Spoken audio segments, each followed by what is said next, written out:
저희 오늘 그 경배의 이유라는 제목으로 말씀 나누려고 하는데요. 오늘 찬양도 앞에 네 곡 부르면서 누가 봐도 성탄절이 왔구나. 그리고 내일 회사를 안 가시죠. 그렇기 때문에 이 성탄절이 왔다는 것을 모르는 직장인은 없을 겁니다. 이미 빨간색 볼펜으로 쳐놨기 때문이죠. 사실 성탄절 예수님 생일인데 저희가 괜히 기쁩니다. 그리고 어렸을 때부터 선물을 저희가 받았어요. 예, 저희가 받아왔습니다. 오늘 본문을 나누기 전에 본문에 더 깊이 들어가기 위해서 앞뒤의 내용을 좀 살펴보려고 합니다. 앞에 2명, 뒤에 2명, 총 4명의 인물이 나오는데요. 이 4명 다 뭔가를 기다리고 있습니다. 자, 앞에 나오는 2명, 여성 2명이 등장합니다. 엘리사벳과 마리아라는 인물입니다. 누가복음 1장에 나오는 내용인데요. 엘리사벳과 마리아, 그러니까 마리아는 예수님의 어머니니까 이야기가 나와야 되는데 엘리사벳의 이야기는 왜 나올까? 그리고 예수님이 태어나신 다음에 갑자기 시몬이라는 사람과 안나라는 사람은 왜 나오는가? 자, 엘리사벳은 이런 사람이었습니다. 제사장의 아내였습니다. 제사장은 종교 지도자였죠. 근데 엘리사벳에게는 한 가지 넘어갈 수 없는 문제가 있었습니다. 바로 아기를 갖지 못한다는 것이었죠. 아무리 나이가 들어도 아기를 가질 수 없었습니다. 그 당시 아기를 갖지 못한다는 것은 많이 들어서 아시겠지만 그것은 저주의 상징이었습니다. 뭔가가 풀리지 않는 거죠. 왜 풀리지 않을까? 풀리지 않는 거 보니 지금 뭔가가 막혀 있다. 그거를 해결해야 될 텐데 아기를 낳지 못한다는 건 이 엘리사벳 본인에게도 스트레스였을 뿐만 아니라 뭔가 소망을 갖기도 어려울 정도로 그래서 이제는 주변 사람들마저도 저 집은 아기를 낳지 못한다 라고 결론을 내려놓은 상황을 우린 누가복음 1장에서 여러 가지 단서들을 통해서 확인할 수가 있습니다. 그래서 엘리사벳은 아기를 기다리고 있었죠. 근데 사실 아기를 기다린다고 얘기하기도 뭐할 정도로 이제는 그 말을 입 밖으로 꺼내는 게 조금은 창피한 수준에 이르렀습니다. 마리아는 뭘 기다리고 있었을까요? 예수님을 기다리고 있었을까요? 그러면 큰일 납니다. 왜냐하면 마리아는 아직 결혼을 안 했기 때문이죠. 마리아는 요셉과 약혼을 한 상황입니다. 그러니까 지금 마리아가 기다리고 있는 건 예수님 아직 아니고요. 마리아는 아마도 요한, 남편을 기다리고 있었을 것이고요.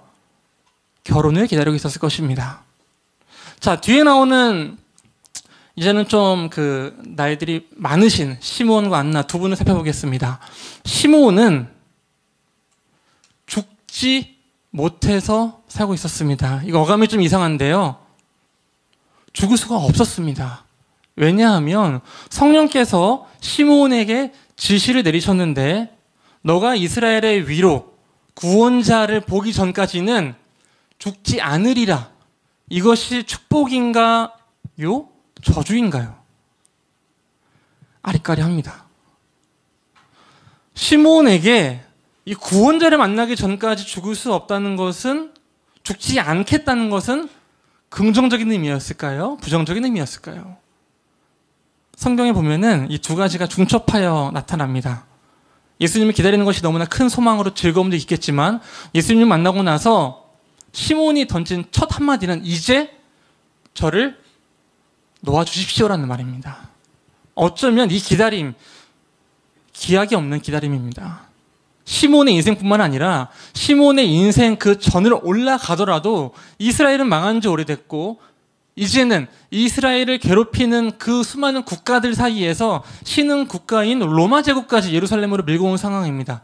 그 시대에서 시므온은 자신의 평생을 걸쳐 무언가를 기다려왔고 이제는 삶의 노년기로 가는데 그 기다림의 끝은 보이지 않는 이 상황에서 죽을 수 없다는 것은 과연 시므온에게 축복일까요? 저주일까요? 안나의 이야기로 가보겠습니다. 안나는 여선지자입니다. 어린 시절 결혼을 했는데 그 당시 유대의 풍습을 보면은 조혼 풍습이 있었습니다. 그래서 보통 10대에 다 결혼을 했습니다. 보통이요. 그러니까 이 안나 선지자는 결혼 후 7년 만에 남편이 죽었다고 하면 최소한 20대 초반에 남편이 죽고 그 이후로 60, 70년이 흐른 상황인 것입니다. 84세가 되었습니다. 그때까지 성전에서 무언가를 기다려왔던 것이죠.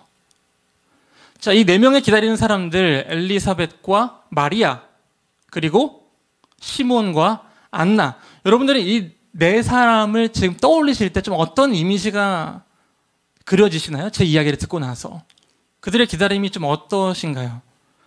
저는 이 네 명의 기다림을 바라보면서 이 기다림이 생각보다 내가 그려왔던 긍정적이고 아름답고 가슴 뛰는 기다림은 아니었을 수 있겠다라는 생각을 했습니다. 근데 이렇게 생각을 하고 나니까 오늘 본문을 읽는데 너무 어려워지는 거예요.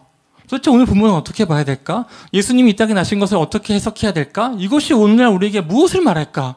저는 재미있는 것은 이 네 사람이 그렇게 기약 없는, 그리고 언제 성취될지 모르는 기다림 끝에 예수님을 만나고는 자신들의 이 나름의 모든 것을 표현하여 경배를 올린다는 것이죠.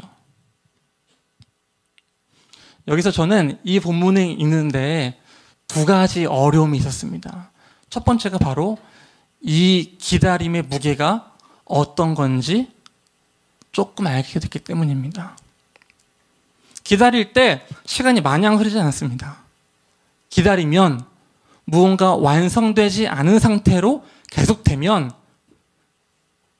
거기서 쌓여오는 생채기와 상처가 생기기 마련입니다.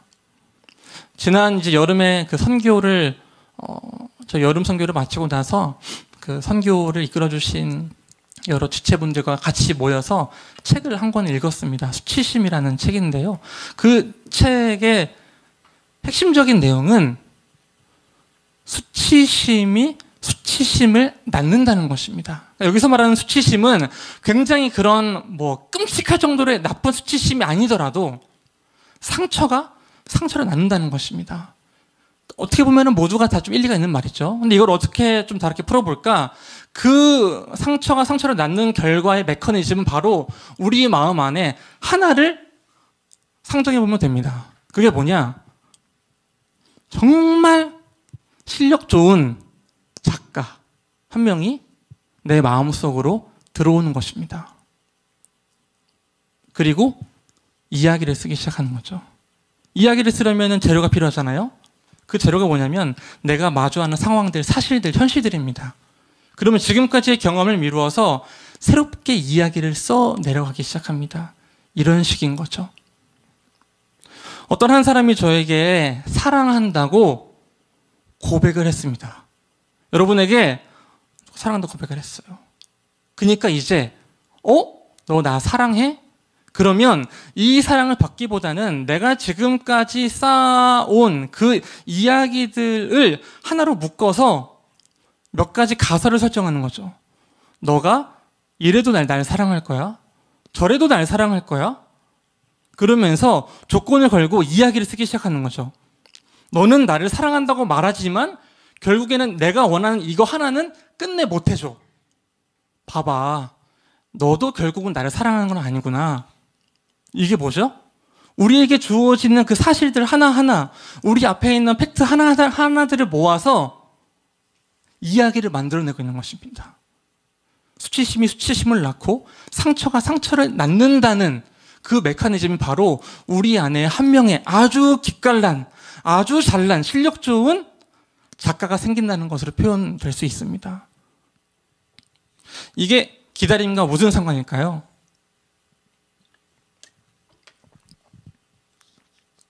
기다리는 동안에 이 사람들이 겪었을 이야기를 조금 생각해 봤습니다. 엘리사벳은 아기를 낳지 못하죠. 성경을 보면은 엘리사벳이 아기를 낳게 해달라고 열심히 기도했을 것 같지만 엘리사벳은 기도를 안 합니다. 기도를 멈췄어요. 그의 남편 사가랴가 기도를 합니다. 사가랴에게 천사가 나타나서 너 아들을 낳을 거야 라고 이야기를 해도 사가랴가 거부합니다. 그 말을 믿지를 않아요. 왜냐? 안 되니까. 안나는 어떤 이야기를 들었을까요?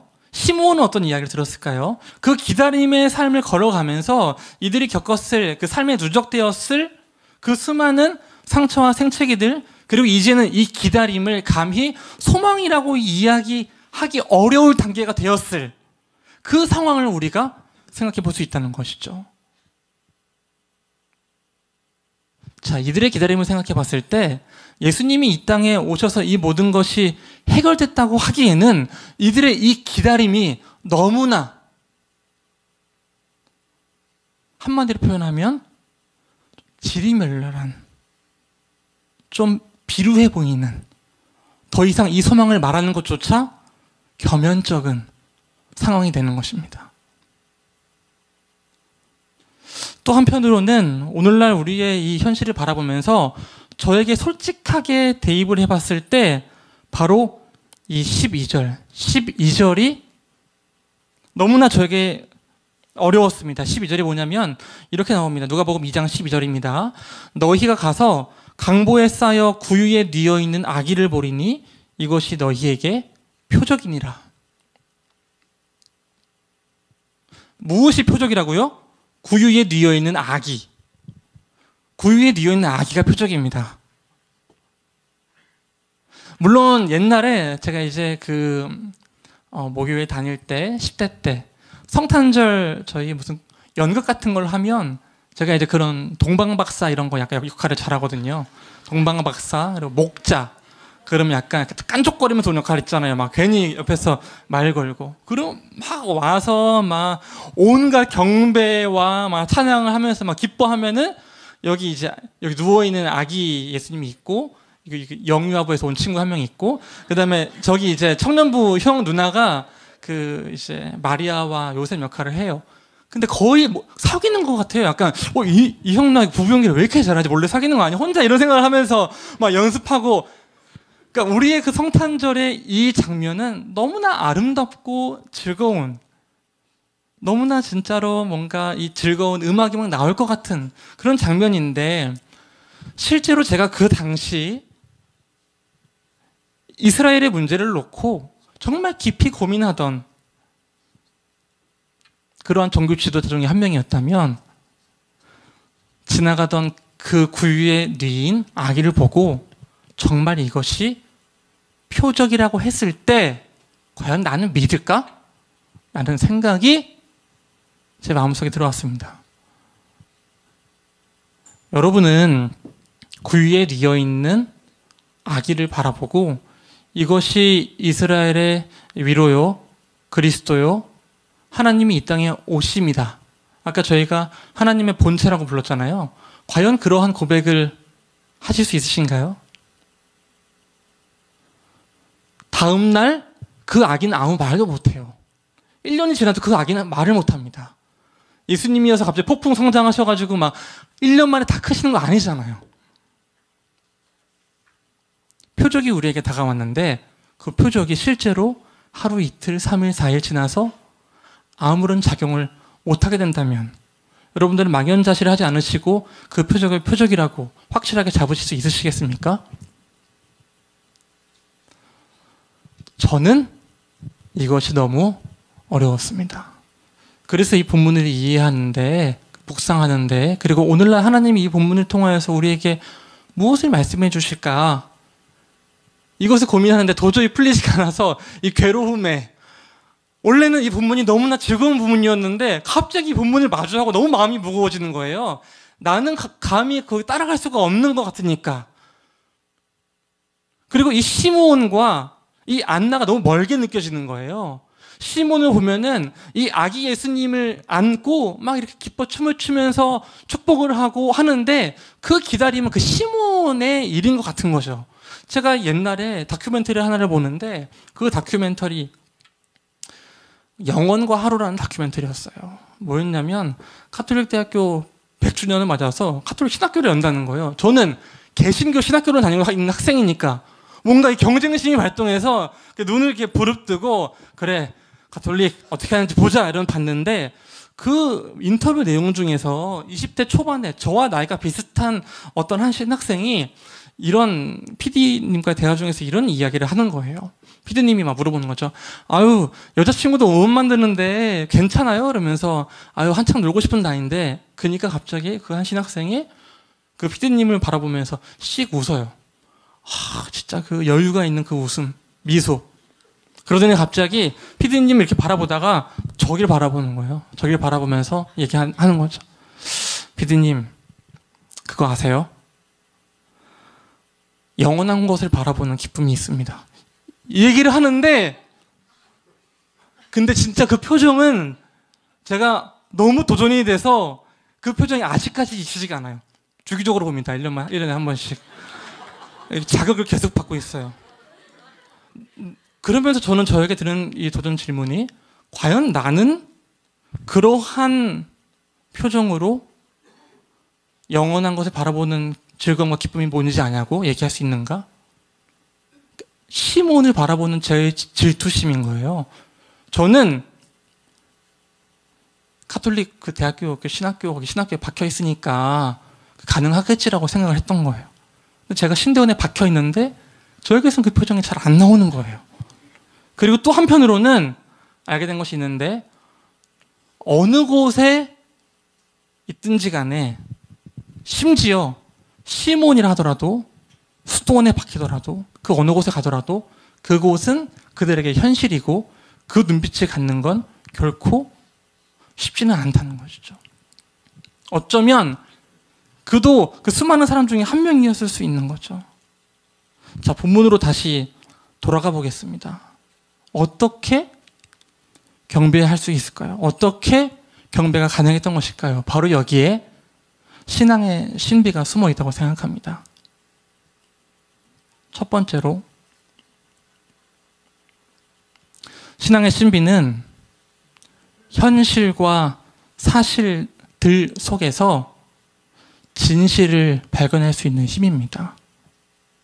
무슨 말이냐면, 저희의 기다림은 사실 안나의 기다림, 시므온의 기다림, 엘리사벳의 기다림처럼 쉽게 이루어지지 않는 기다림들이 많이 있습니다. 그 기다림 속에서 살아가다 보면은 결코 이것이 언제 이루어질지 기약 없는 그 속절없이 흐르는 시간 속에서 더 이상 소망이라고 불리기 어려울 정도로 우리의 삶이 메모되는 경험들을 하게 되죠. 그것은 마치 구세주이신 어린 아기 예수님이 성인이 될 때까지, 십자가에 못 박히실 때까지 기다리는 것과 비슷합니다. 그렇다면 진정한 신앙인, 신앙의 시민은 무엇일까요? 아기 예수님을 바라보면서 하나님을 바라볼 수 있는 힘입니다. 우리의 현실과 사실들 앞에서 우리는 이것들이 어떻게 발전해 나갈 수 있는지에 대한 가능성을 염두하기가 너무 어렵습니다. 왜냐하면 우리 마음 안에서 기가 막힌 작가님 한 분이 일을 열심히 하기 때문이죠. 우리가 무언가 소망하려고 할 때, 꿈꾸려고 할 때 재료를 던져줍니다. 어떤 재료죠? 엘리사벳을 향해서 지나가던 사람이 던졌던 그 말처럼요. 어차피 그 집은 애기 못 낳는 집 아니었어? 이 말 한마디가 재료가 돼서 더 이상 나는 내 현실에서 아기를 가질 수 있을 거라는 꿈을 스스로 포기하게 됩니다. 신앙의 신비는 바로 이것을 넘어서는 것입니다. 우리가 가지고 있는 현실과 사실들 속에서 진정 하나님이 가르치시는 진실이 무엇인지, 하나님이 진정 우리에게 말씀하시는 것은 무엇인지, 다른 말들에 의지하지 않고 내 마음 안에서 작동하는 그 작가의 소설에 의지하지 않고 하나님을 신뢰하며 그 가능성을, 끝을, 미래를 바라보며 오늘을 살아가는 것. 그것이 첫 번째 우리가 이 본문 통해서 배울 수 있는 신앙의 신비입니다. 그렇기 때문에 우리는 강보에 쌓여 구유에 뉘어있는 아기를 바라보고 하나님께 영광이요 땅에서는 하나님이 기뻐하신 사람들 중에 평화로다 하고 외칠 수 있는 것입니다. 다음으로 두 가지. 두 번째, 이들은 왜 이렇게 기다려야만 했을까? 이들은 왜 이렇게 기다리는 사람들로 예수님을 영접하게끔 하나님을 준비해 놓으셨을까? 이것이 또 한 가지 신앙의 신비입니다. 사실 이 누가복음 2장 1절에서 12절이 그 1절의 시작 포인트가 황제에 의해서 시작됩니다. 여러분 그런 생각 해보셨어요? 도대체 예수님은 왜 구유에서 뉘어서 태어나셨을까? 굳이 왜 구유에 나와야 되죠? 집을 놔두고? 그 배경을 제공해 주는 게 바로 이 황제예요. 그때 가이사 아구스토가 명을 내려 천하로 다 호적하라 하였으니 이 아구스토가 첫 번째 로마의 황제인 옥타비아누스, 아우구스투스입니다. 지금 이 예수님이 왜 이동을 하면서 나올 수밖에 없었느냐? 왜 요셉과 마리아는 나그네의 신분에서 예수님을 낳을 수밖에 없었는가? 이 황제의 명예에 의해서 움직이고 있는 거거든요. 황제는 지금 세금을 잘 걷기 위해서 인구 조사를 해야 됩니다. 호적을 조사해야 돼요. 그래서 이동하고 있었던 중인 거죠. 그 나그네의 신분에서 예수님이 태어나신 겁니다. 자, 우리는 여기서 한 가지 대립되는 것을 볼 수 있는데, 진정한 구세주가 그리스도가 아기 예수님, 이 예수님이시다라고 외치는 본문의 첫 시작이 아구스도 황제로부터 시작한다는 것이죠. 이것이 우리가 처해 있는 현실이라는 거예요. 무엇이냐면 바로 우리가 안나이고 시므온이고 엘리사벳인데, 심지어 우리가 살아가는 이 세상은 아구스도의 영향 아래에 있다는 것입니다. 로마 황제의 명령 안에서 움직이는 거예요. 이러한 시대 상황 아래에서 하나님께서는 진정한 신앙이 무엇인지, 하나님의 진리가 무엇인지를 이 인간의 모습으로 내려오시는 것을 통해서 보여주시는 거죠. 그게 뭐죠? 강자가, 잘 나가는 사람이 시혜적으로 베풀어주는 것이 복음의 정수, 신앙의 정수가 아니라는 것이죠. 아기 예수님이 아구스토의 아들로 태어났다면 더 많은 영향력을 미쳤을 수 있잖아요, 사실. 근데 신앙의 신비는 바로 그것이 아니라는 거죠. 높은 자가 낮은 자리로 내려오는 것. 하나님이 인간의 몸을 입고 이 땅으로 내려오는 것. 바로 이것이 신앙의 신비입니다. 우리는 이것을 따라가야 하는 거죠.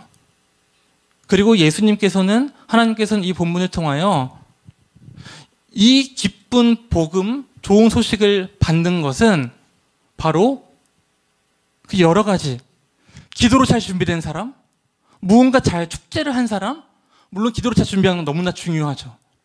약속을 잘 붙드는 사람, 너무 중요하죠.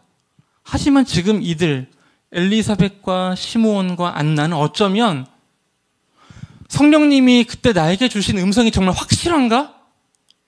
그러한 고민을 하는, 이것이 정말 흔들릴 수 있을 정도로 강력하게 붙잡고 있지만 이제는 그 약속이 힘해질 수도 있을 정도로 노년의 삶을 흘렸을 때 이 기도응답이 받는다는 거죠. 무엇이냐면은, 제가 지금 기도응답을 받기 위해서 끝까지 매달려라, 이 말씀을 드리는 것이 아닙니다.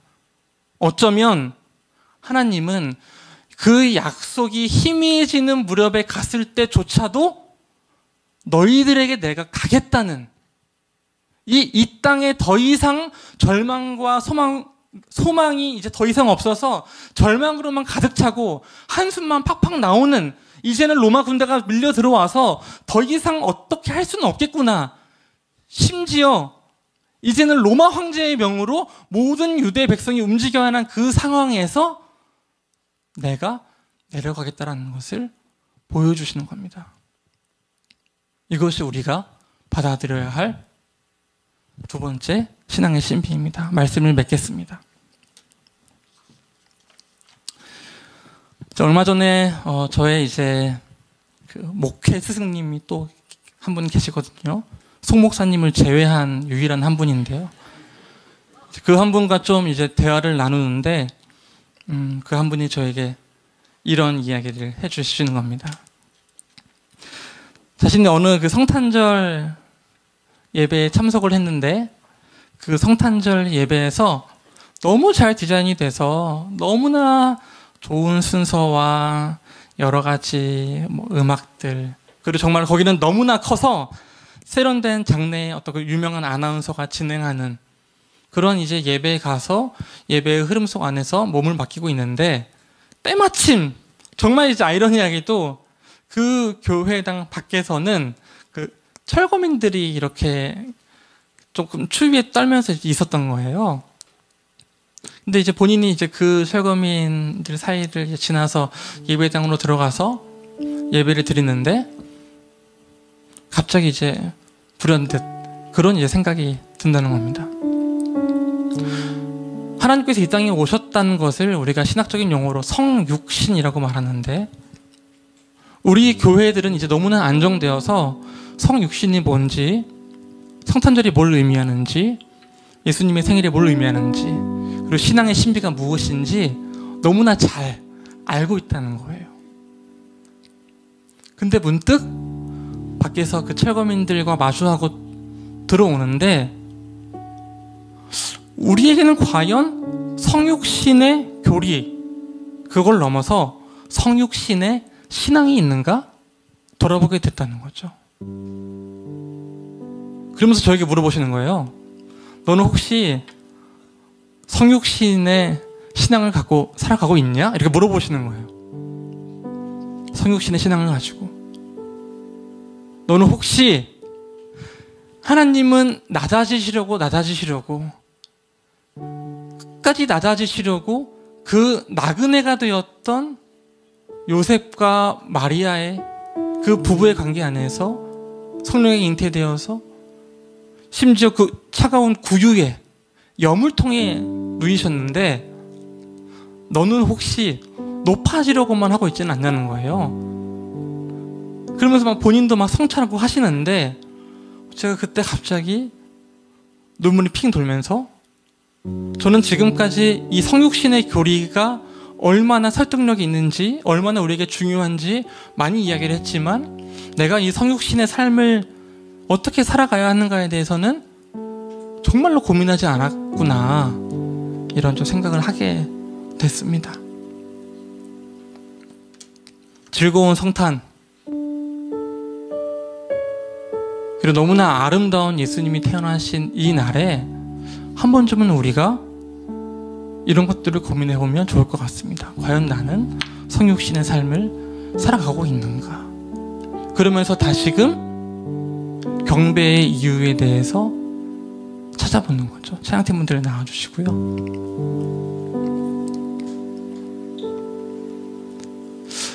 어쩌면 이 경배하는 삶은 결코 쉽지 않을 것입니다. 예수님이 태어나신 이 일이 마리아에게는 어땠을까요, 여러분? 처녀가 잉태하여 아이를 낳은 이 일이 마리아에게는 어땠을까요? 마리아에게는 축복이었을까요? 저주였을까요? 마리아는 이것을 축복으로 받았지만, 마리아의 실제 삶은 결코 축복처럼 보이는 삶은 아니었을 것입니다.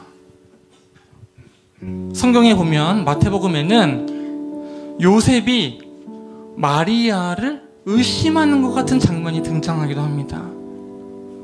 거절하지 말라고 천사가 이야기하는 거죠. 그래서 어쩌면 마리아는 평생에 걸쳐서 이 예수님의 이 완전하심을 기다렸던 오롯이 정말로 한 신앙인의 표본일지 모르겠습니다. 그렇다면 오늘날 우리가 기다림을 가지고 경배를 하며 살아간다는 것, 이것은 너무나 큰 기쁨이고 즐거움이지만, 동시에 한편으로는 우리가 무엇을 감내해야 하는지를 알아야 하는, 깨달아야 하는, 감내해야 하는 그러한 부분이 오늘 말씀을 통해서 우리가 배울 수 있는 부분입니다. 이 시간 함께 찬양하겠습니다. 모든 생명들아 소리쳐라는 찬양인데요, 이 찬양을 통해서 세상 소망 하나 없는데 우리의 약함을 동정하는 이가 과연 이 땅에 어떻게 오셨는지를 같이 고백해보고 하나님께 찬양을 올려보는 시간으로 삼으셨으면 좋겠습니다.